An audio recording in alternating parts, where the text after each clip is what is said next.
Hey everyone, it's Ron Johnson. This is the Ron Johnson Show on Locked On Sports Minnesota. Money talks, BS walks, or does it? Because college football, there's an article that just came out, college football and their spending. I'm pretty sure you can guess who spends the most. I'm pretty sure you have an idea who might spend the least, but you'll never guess what Alabama spends. And you'll never guess which team in the Big Ten spends the second most, because I never, ever would have thought this team spent the second most money on recruiting for football in the Big Ten, but they do. We'll talk about that next, coming up on the Ron Johnson Show. Locked On Sports Minnesota Podcast. It's endless Minnesota Vikings talk with the diverse voices of your local experts. Now the Ron Johnson Show. On the field, in the broadcast booth, Ron Johnson is Minnesota sports. He's played with them, hung out with them, and grown up with all the big names in Minnesota sports. They're hanging out with Ron Johnson. It's the Ron Johnson Show on the Locked On Sports Minnesota Podcast. And it starts now.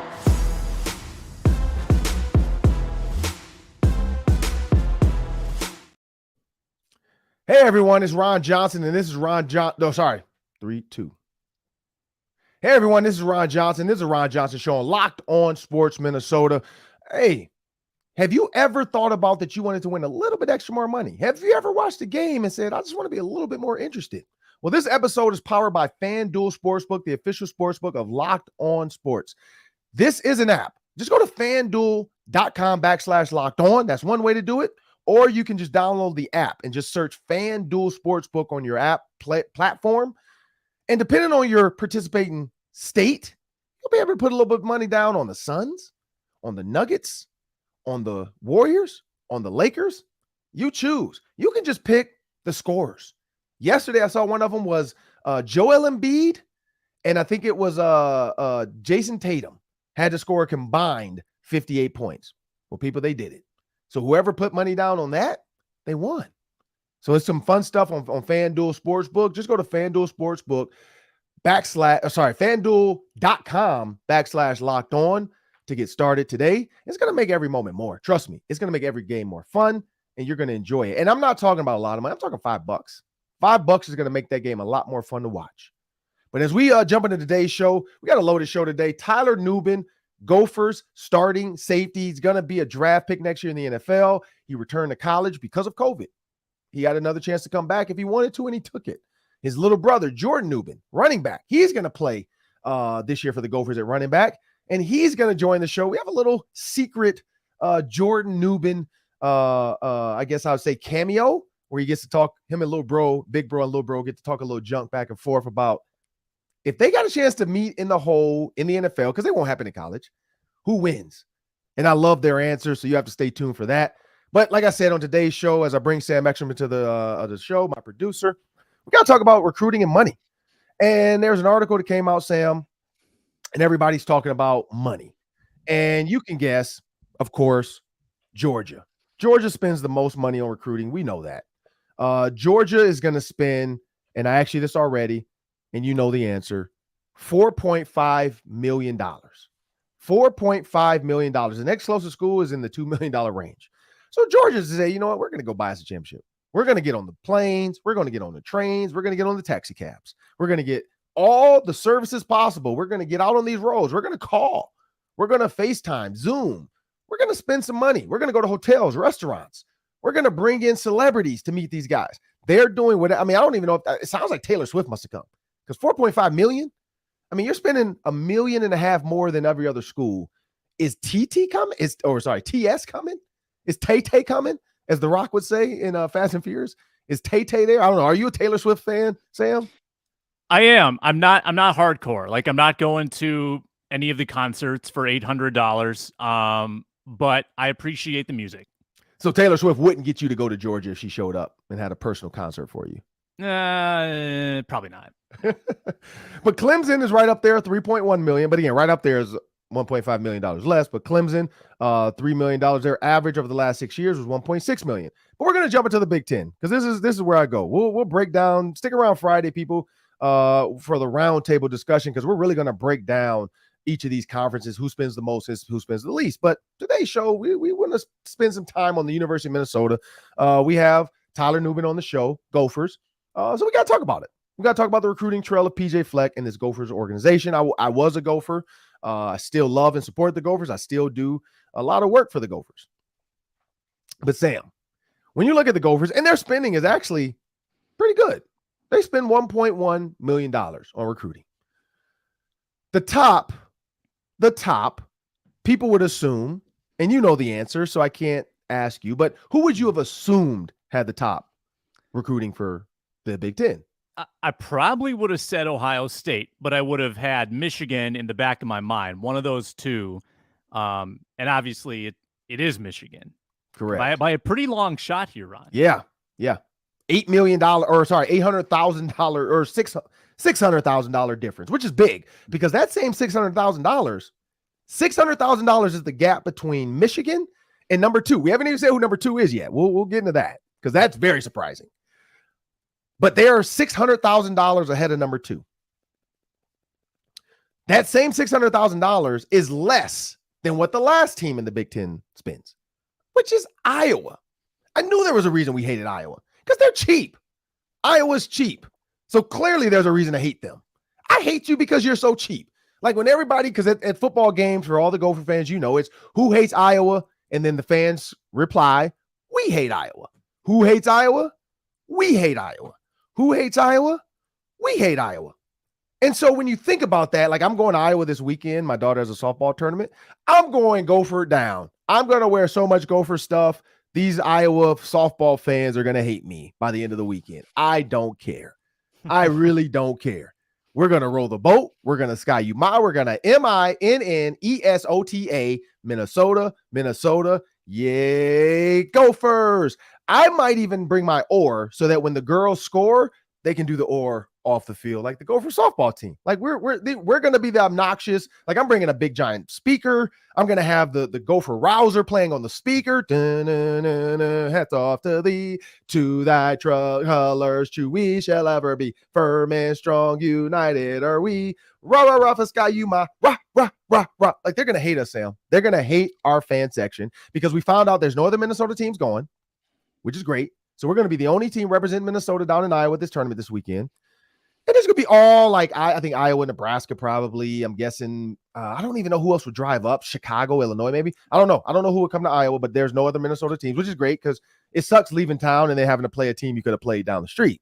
I say that all the time. Whenever we go out of town, I'm like, I remember we went to, I forgot where we went. We went out of town, had like an 8 a.m. game against like the Mankato Peppers. We're like, we could have played Mankato like in like Chaska or something. Like, why did we drive 2.5? We drove like 3 hours away to play Mankato at 8 a.m.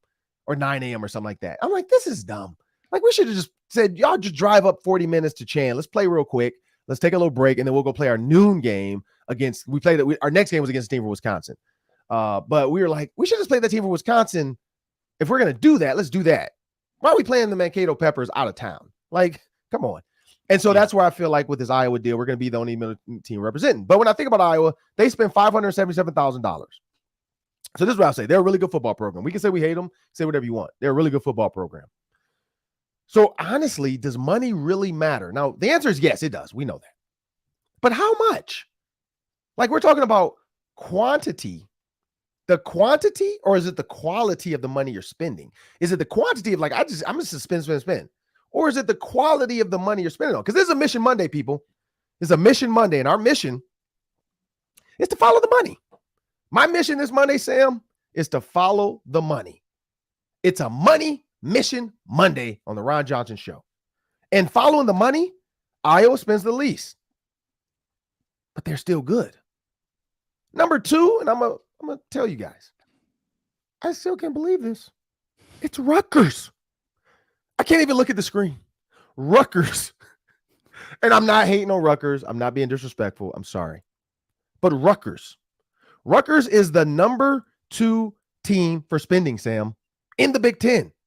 Doesn't equate to wins. What are your thoughts on that? I guess when you're as far behind the 8 ball as Rutgers is, you got to try to make up the gap by spending more. But when you look at the difference, like, okay, Rutgers is number 2, but you've got about 6 other teams that are within $500,000 of them. I think if Rutgers really wanted to make a difference, they'd probably have to spend more than Michigan. They'd probably have to spend 2.6 instead of 1.6. They had so much ground to make up. And I wonder, what do you think the cost is, Ron? Is it travel, like Rutgers going from coast to coast, trying to visit kids, and it's all that number of recruiters on staff? What do you think the dollar amount is? So it says, how much does this is how the article starts, says, how much does it cost to buy the resources necessary to win a national championship? It's about 2-time reigning champion Georgia Bulldogs. The answer is $16 million, Sam. That's what 2 national championships will cost you. $16 million.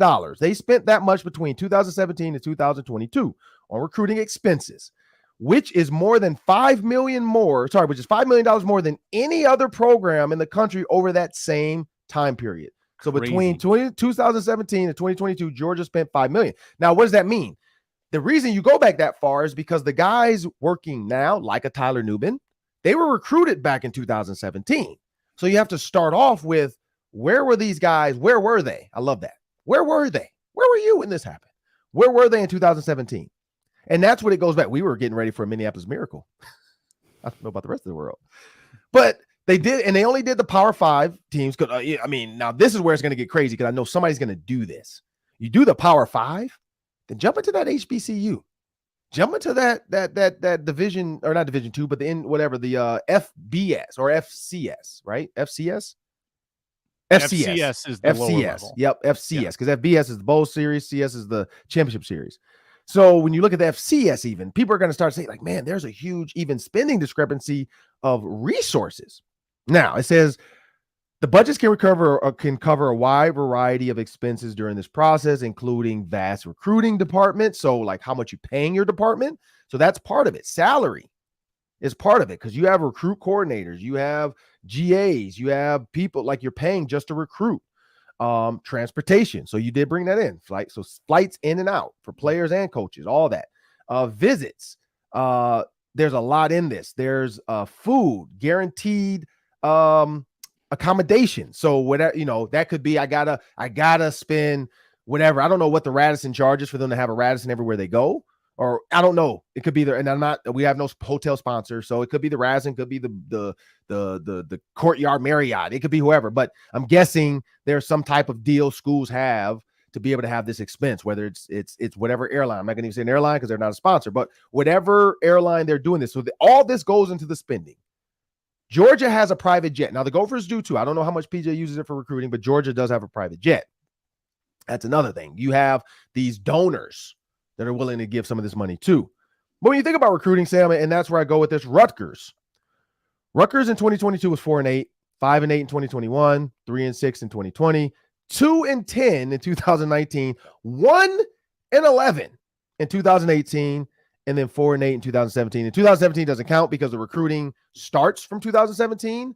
So I'm guessing they would say that 2017 season is when they started recruiting. So that 4-8 really can't, even though that's their better year. Like that's their third best year. But they were 1-11, Sam, in 2018 for Rutgers. So in that 6-year span, Sam, they lost 8 games, 11 games, 10 games, 6 games, 8 games, and 8 games. There's not a bowl game to be found. There's not a bowl game to be found. You find me a bowl game, I can't. Like, it's like Dora the Explorer with Rutgers. Backpack. What's in my backpack? It's not a bowl game. I know that. What's back there? Heartbreak and receipts. Heartbreak and receipts are in Rutgers' backpack. That's what Dora, when she shows up to the Rutgers facility, she can't pull out a bowl game trophy. Like, she can't. There's no bowl game trophy in there. There's not even a bowl game participant ribbon. 6 years, no bowl game, Sam. That's why I question the spending. And that's why I said the mission today, Sam, is follow the money. If you had to choose, and you could be Iowa spending $577,000 or be Rutgers, I know the answer, but who would you choose? Definitely Iowa. Definitely. And you know what? I yeah. bet Iowa gets a lot of help in that regard by Mhm. recruiting guys that are in their state or very Correct. close, like Correct. Illinois, probably Minnesota. poaching some Minnesota, some Yep. Nebraska, Missouri, maybe. I bet they probably recruit the Midwest pretty hard. Yeah. Because Iowa, in that same span, their win-loss literally looks like the opposite of Rutgers. Their wins, 8, 10, now 6-2, because that was the COVID year, but they went 6-2. They only lost 2 games. 10, 9, and 8. Sam, my math is mathing right now. I'm a math guy. I'm a numbers guy. That's 6 bowl games, Sam. 6 bowl games in 6 years, and they spent $577,000. So for people that always try to say like, oh, you got to spend all this money to have a good program, man. We got to raise more money. No, you don't. You don't. Now, Georgia, it worked because who are they going against? They're going against Moneybank's Aflac Coach of the Year.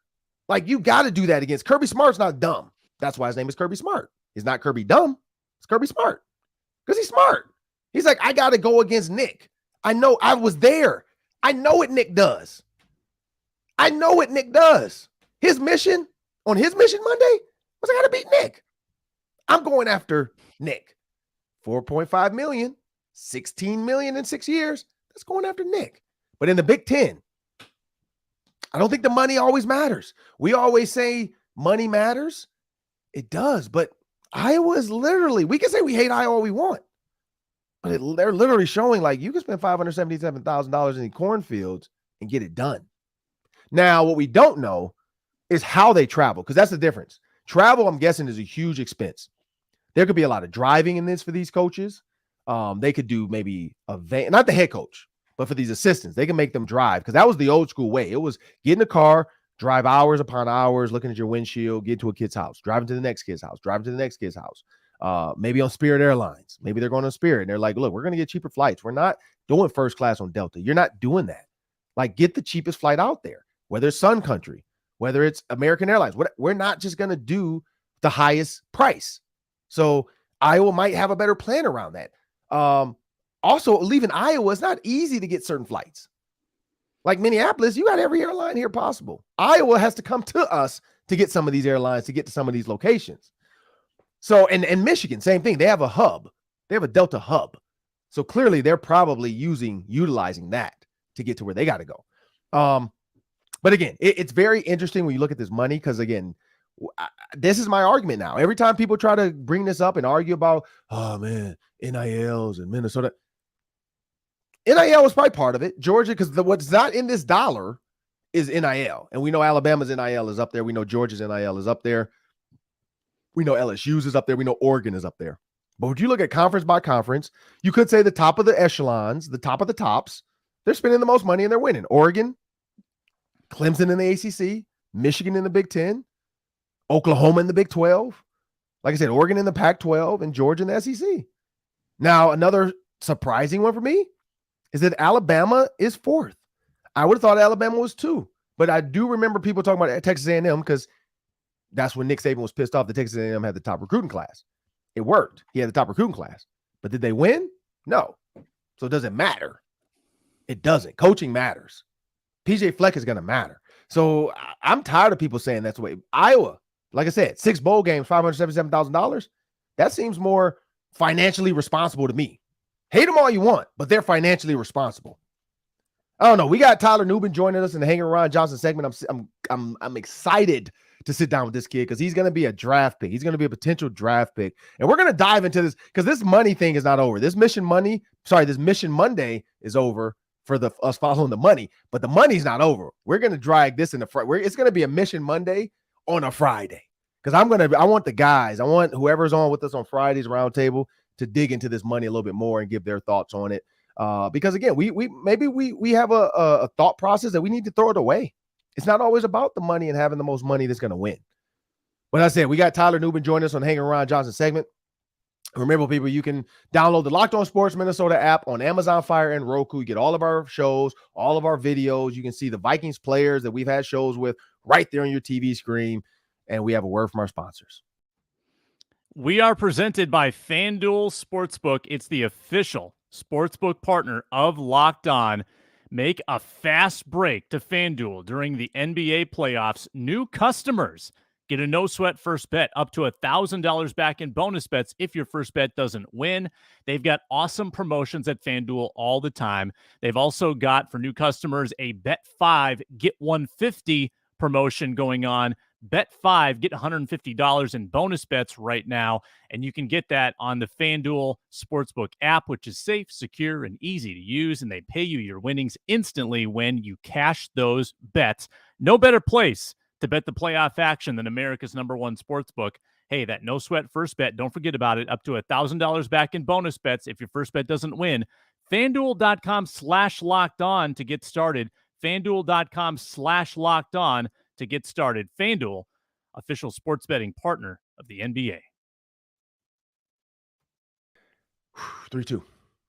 Hey, so I'm excited about this next guest. We got Tyler Nubin joining us on the Hanging with Ron Johnson segment. And for those that don't know Tyler Nubin across the world, I know Minnesota fans know who he is.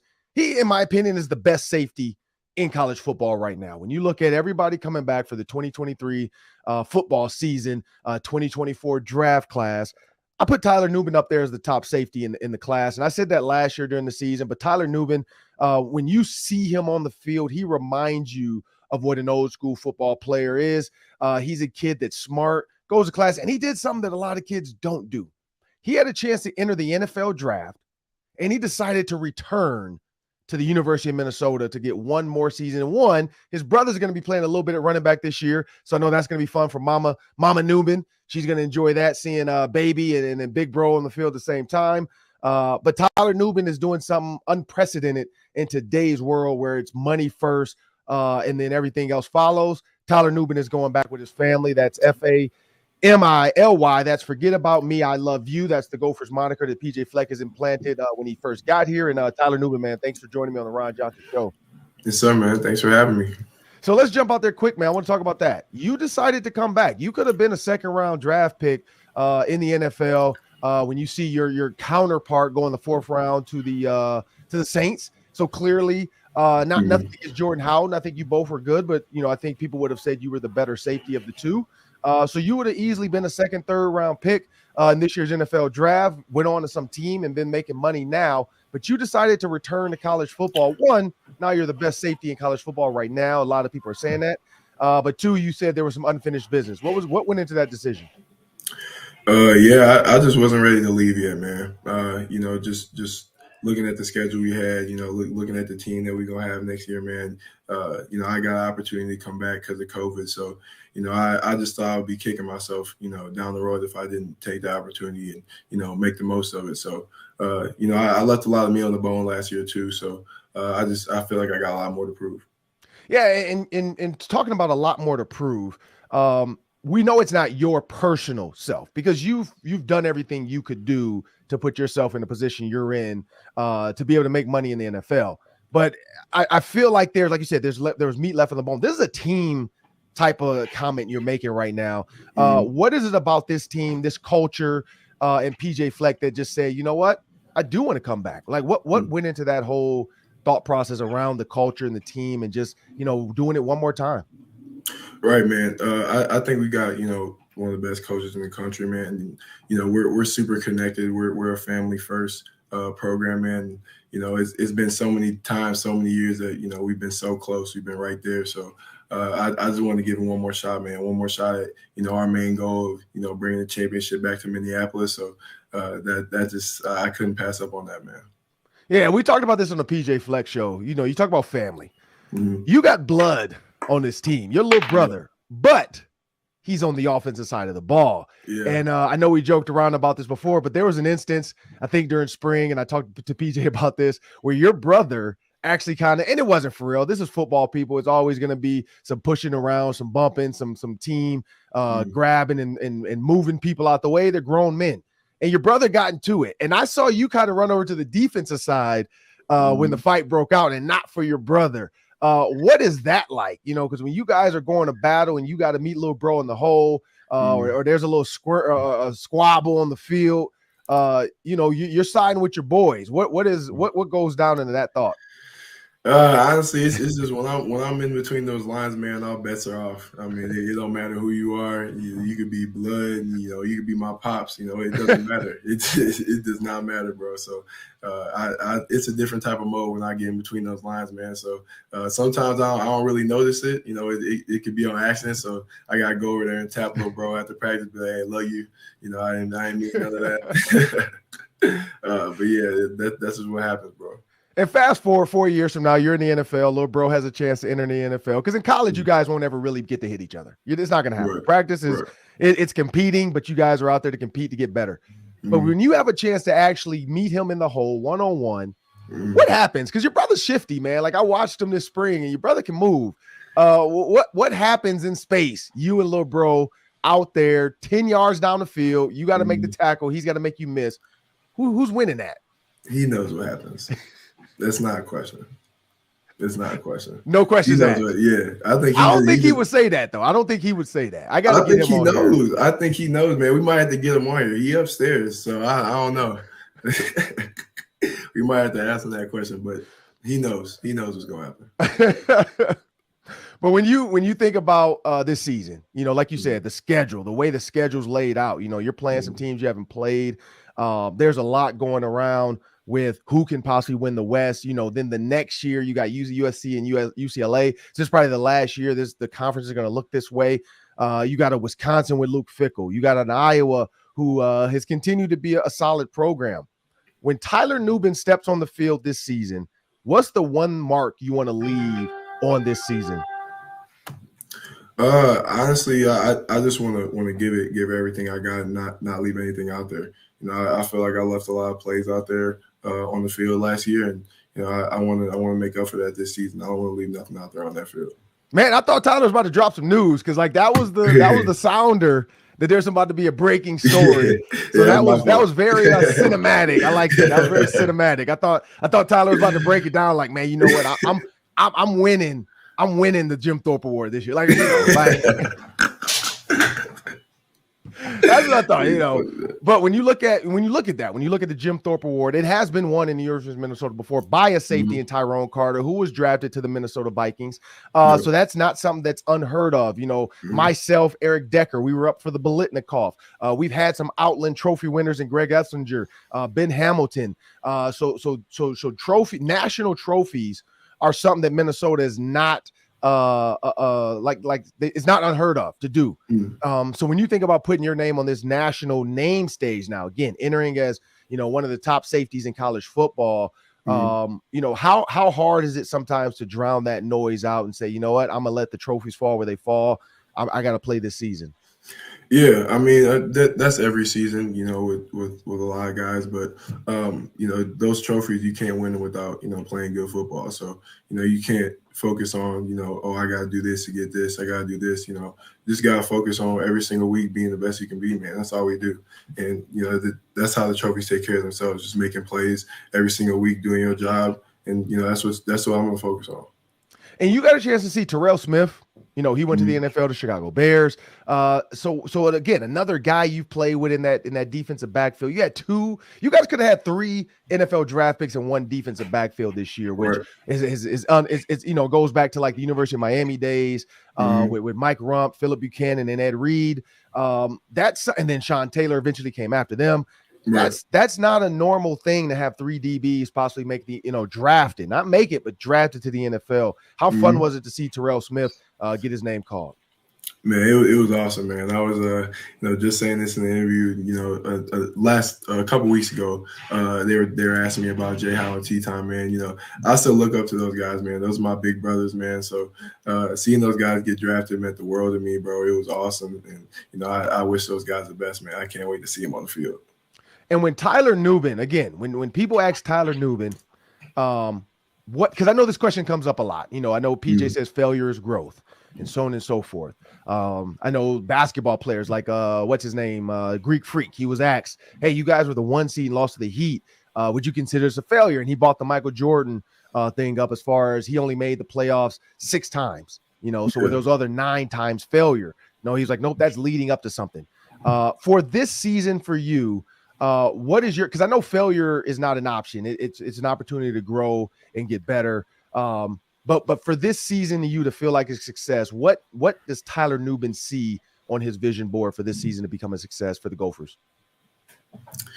Honestly, it's just maximizing the full potential of this team, and I really think the potential of this team is to go out there and win a championship. I really do, and I think that's the potential that we've had every year. And it's been some things that have held us back, and obviously we learn from those things. And I've been able to think about the last 4 years that I've been here, and especially that 2019 season. Just the things we had to do in order to get that championship goal. I think that we can do that this year. So, obviously, if that doesn't happen, that doesn't mean it's a failure of a season either. But I really do believe that we have the tools and we have the knowledge and about the past, obviously, to be able to accomplish that goal. And PJ Fleck, I mean, he's a polarizing figure. He has to roll the boat. I got the oar behind me that PJ gave me. I think when he first got to Minnesota, because I started looking at old pictures of like the state fair, and I think that's when he came down and gave me an oar. He also gave us a pink oar, and you guys I think you were part of that group of team members. When my wife had breast cancer, the team dropped off a pink oar to us, and that was that was a touching moment. I'm not gonna lie. Like I told PJ, like I'm not gonna tear up right now. I'll save it for later. But that was a touching moment as well. So when you think about PJ Fleck, because people don't see that side of PJ, they see the TV side of it, the running up and down the field, all the slogans. But what has PJ Fleck meant to you? Honestly, he's been an incredible teacher, man. When we have our team meetings, every single time it starts with something that's not related to football. He's able to, tie in the things that are going on, with our program, the things that are going on outside of here. So he just gives a really good perspective of, how life really is, outside of college football, and, how, everything's not like, the family and the culture that we have, and, being able to give thanks and give back, and, be able to really appreciate what you have, because not everybody really, has the opportunity that you have.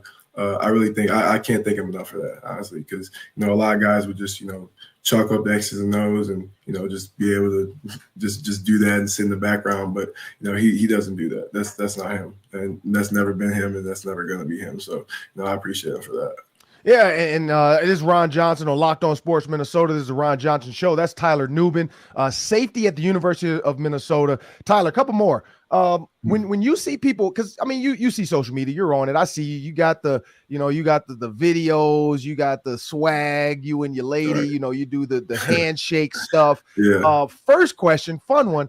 How hard is it? Because these handshakes now have pinkies in it. It got index fingers in it. How hard is it to really learn the handshake before it's super comfortable? Because it's 15 little things within these handshakes now. How hard is that? Yeah, sometimes it's tough, man. I don't know how LeBron do it. I see how he messed up that one with you see he messed up that one with Malik Beasley. Yeah, that's why I do it all the time. Like when you have 20 handshakes on the team, bro, you gotta really you gotta practice them yourself. So you don't mess up. You can't mess up somebody's handshake. Because I know you got the wristband for coverages and calls. Right. I'm like, you got to have a wristband for handshakes. Like, all right, exactly. I got a little bro. We got this one. I got this one with the girlfriend. I got this one with PJ. Like, man, because I saw you and your girls. I'm like, that's a lot. That's a lot of little intricacies in there. But yeah, you're right, man. LeBron, I don't know how he does it. He has a different handshake with everybody on the team, which just goes into his leadership, I guess. That's just another level of leadership, making everybody feel incorporated within the Lakers organization. Exactly. Yeah, and I'm gonna go there too, real quick. I know athletes always watch other sports. Who in the West? Who are you hoping to come out of the West right now in the NBA playoffs? Ooh, man, it's really a toss-up between – I don't know who I even want to win the Lakers and the Warriors series, because I could see either one of them coming out the West. So we got to see out of them. So whichever one of them wins this, you're hoping they beat the Suns or the Nuggets? Yeah, whoever wins this series is beating the Suns or the Nuggets. So it's guaranteed. Okay. So for the FanDuel, I don't know. I know I give you guys the locked of the week. Hey, there's Tyler Nubin's lock. He said whoever wins, Warriors, Lakers, take that early parlay on FanDuel.com because they're gonna beat the Suns or the Nuggets. I don't know, man. Devin Booker and KD. On that. Kevin Booker and KD, man. Oh, you're quoted. Because when that second series rolls around, if Devin Booker goes for 100, we're going to play this again. But Devin Booker and KD score 72. So that's why I was like, I'm going to apologize to them tomorrow on the show because I was so caught up in the Nuggets just offensive proficiency. And I was like, man, these dudes are well coached. They play good together. And then Chris Paul gets hurt. So I'm like, it's over. And then Devin Booker and KD do what they do best, which is put the ball in the bucket. So when they score 72, I don't know if they can do that every night. That's a lot. When they score 72, I was like, okay, this is a series now. It's 2-2. Philly and Boston is 2-2. So there's some great series out there right now. But getting off of basketball, because I already talked, I'm not even asked that question because I love to talk basketball football players. Because Tyler Nubin already told me he can't hoop. So I ain't even going to ask that question. Come on now. Don't Wait, so now you can hoop now? You know I can hoop, man. So you and PJ one-on-one. You got to ask him. You got to ask him about that. Have you played him one-on-one? We played a couple games of pig. Okay. Yeah. So who wins that? PJ won that or you won that? He won that. Because PJ can shoot. He can't shoot. It was one of you guys. Oh, you know what? Maybe it was tea time. Terrell Smith told me he can't hoop. I knew it was a Gophers DB because he was on the show before the draft. Yeah. And it was him. They said he can't hoop. Yeah. So Coach is scared to play me one-on-one, man. I've been asking him to play me one-on-one for 5 years. He still don't want to play me. Every time. He's like, yeah, let's play pig. He just want to shoot the ball. So he run. I mean, you do got like what, 4 inches on him, 5 inches on him, That's about right. 100, about 30 pounds on him. So yeah, maybe he don't want you to back him down and be able to tell him. Maybe after you get drafted in the first round, then he'll be okay with losing to you. But being on the team, he'd have to deal with you every day, bringing it up like, Coach, you don't want to play me. Me and Sam Ekstrom, we wanted to add a little flavor to this to get it out on social media, of course, because nothing like a little brotherly competition. But Jordan Nubin is joining me on the Ron Johnson Show. Jordan is a running back at the University of Minnesota, brother of Tyler Nubin. Real quick, because I'm going to get you on the show, man. I'm going to get you on maybe next week. Yes, sir. You chose Minnesota.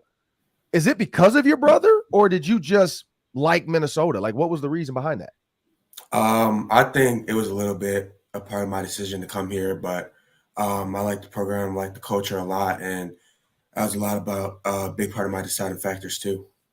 And your brother, so real quick before we get you out of here, man, your brother, I asked him this question, and I love to do this because I do it with teammates too. Antoine Winfield, I know, I talked to him about that if he had a chance to tackle Mo Ibrahim, so on and so forth. And so I asked your brother, I said, your brother's a running back. I know PJ's letting you guys compete, but you're not hurting each other. Yeah. But in the NFL, when you make it, your brother's going to be in the NFL probably 4 years after the fact. You guys might have a chance to actually tackle each other, whether it's in a preseason game, whether it's an actual game, whatever. Mm-hmm. He said you have no shot. He said you know the answer. He said you have no shot of breaking a tackle against him in the open field, 10 yards, you're 10 yards on the field, open field. He said you have no shot of making him miss. Yeah, what are your thoughts on that? I don't know about no shot. I got a chance. I definitely got a chance. Because because I give you this, if it's trying to run him over, he probably has a better shot, right? No, okay, maybe. I don't know. I like that. But I'm talking about shimmy shake, shoulder lean, stanky leg. Like, come on now. If you giving them the day, that's what I thought. Yeah, that's what I thought. Yeah, of course. I like it. I love it. In the hole, maybe he might got me in the hole, but out in open field, no, I got him. I like that. Well, that's Jordan Nubin, people. We're going to get him back on the Ron Johnson Show, man. I like your energy. So, have a good season. But I'm for sure I'll be there, man. I do the pregame show. I do the PJ Flex show, man. So I'll be around this season. I'm looking forward to connecting with you. Yes, sir. Appreciate you. We got Tyler Nubin on here on the Ron Johnson Show. Go for safety. 2 quick ones before we get out of here, man. Tyler, when you look at the NFL draft, and I know kids have done this growing up. I know you're an Illinois native. Is there a team that you see that you're like, man, I've always wished or hoped to hear my name called by this team or at some point in my career play for that team? Obviously growing up, being, living in Illinois, I always, dreamed of being on the Chicago Bears, obviously. Okay. But, right now I really don't have any preferences. I'm not really like that. But yeah, that was my team growing up, the Bears. Yeah, because I mean, that's for me. My dad played for the Steelers. That's why the Steelers helmet's back there behind me, even though the Ravens one you can see now, but my dad's helmet's behind me. And so I had the same feeling. I was like, man, it'd be cool to go to the Steelers. I got to meet with the Steelers. I got to meat with Bill Cowher. And then the Ravens drafted me. I'm like, that's the rival. I'm like, I'm going to the opposite side of the table. That's how it works, don't it? Yeah. You don't get what you want. So you know what? Honestly, Harrison Smith towards the end of his career, you'll probably end up a Minnesota Viking. Amen. Like there was a chance Terrell Smith was going to come here, and I think the Bears got him right before the Vikings might have wanted to get another corner. So you might end up a Minnesota Viking and have to play the Bears twice a year, which still would be fun. You get to go home and play the Bears back in your hometown of Chicago. You know, again, you got Harrison Smith kind of towards the end of his career.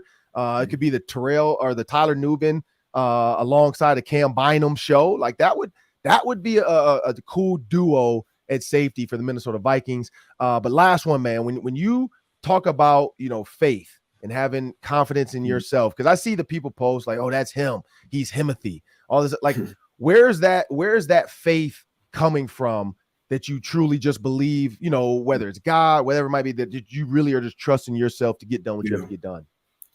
Obviously, you know, my God-given ability, you know, I thank the man above every single day for giving me the opportunities and, you know, giving me the abilities I have. But I always just go back on my work ethic. And, you know, I know that nobody's going to outwork me throughout the week, throughout the month, throughout the year. Nobody's going to outwork me. I make sure that in every single time that, you know, I'm, you know, in a position of, you know, vulnerability out on the field, I just go back to working harder and playing harder than you.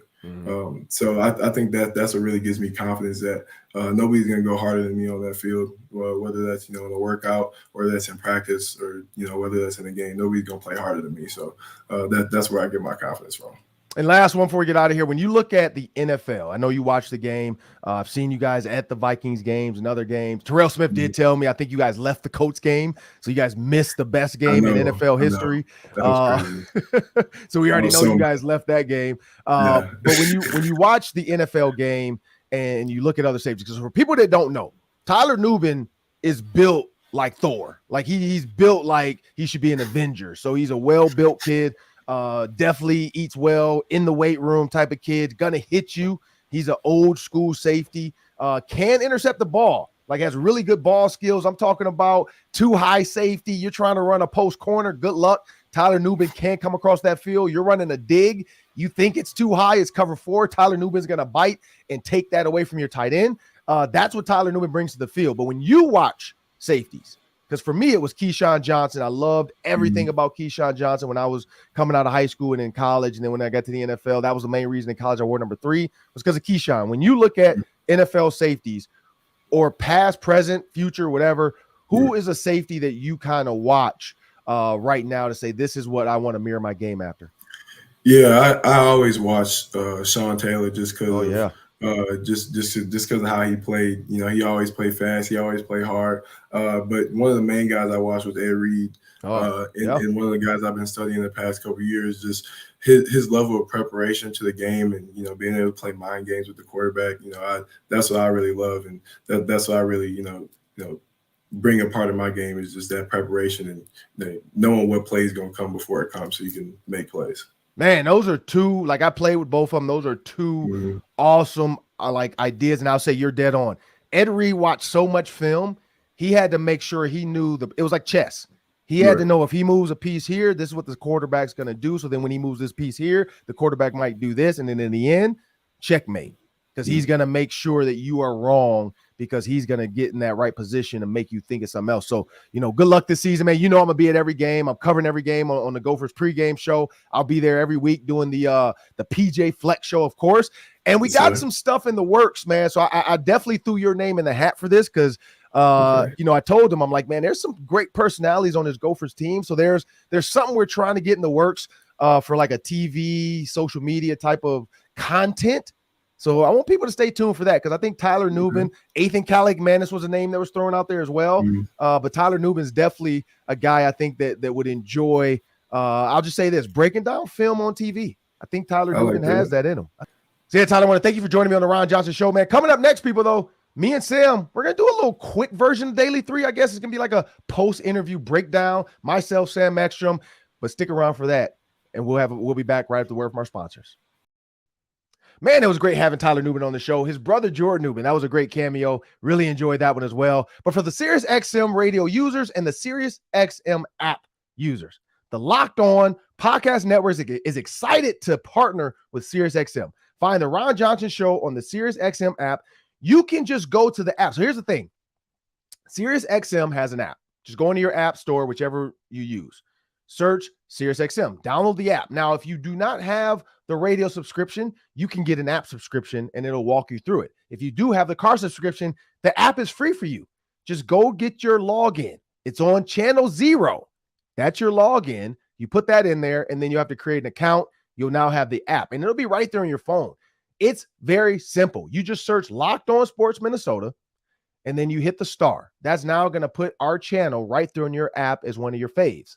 Whenever you open the app up, click your faves, which is Locked On Sports Minnesota. You'll be able to hear the Ron Johnson Show every day. You can Bluetooth it to your car. You can wear it on the treadmill when you're walking.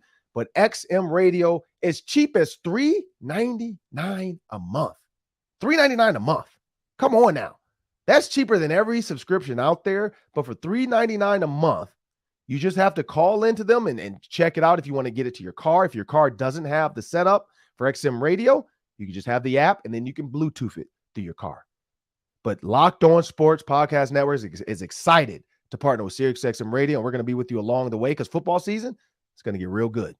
So stay around for that. Coming up next, we got the Daily 3, but for the everydayers, people, it's the Daily 1 because of time, and it's me and Sam Ekstrom.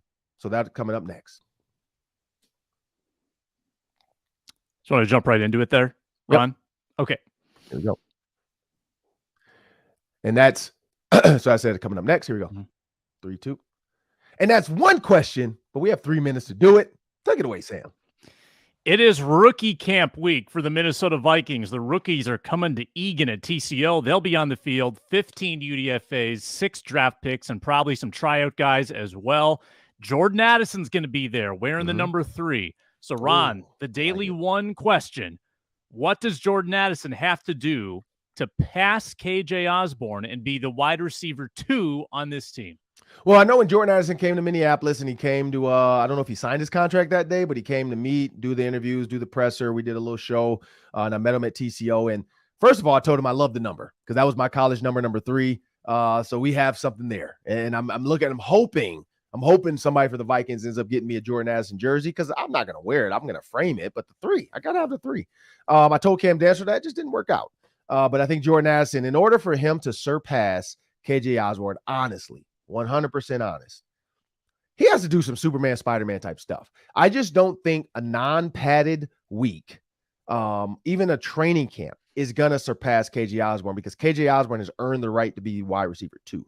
You got to think about BC Johnson.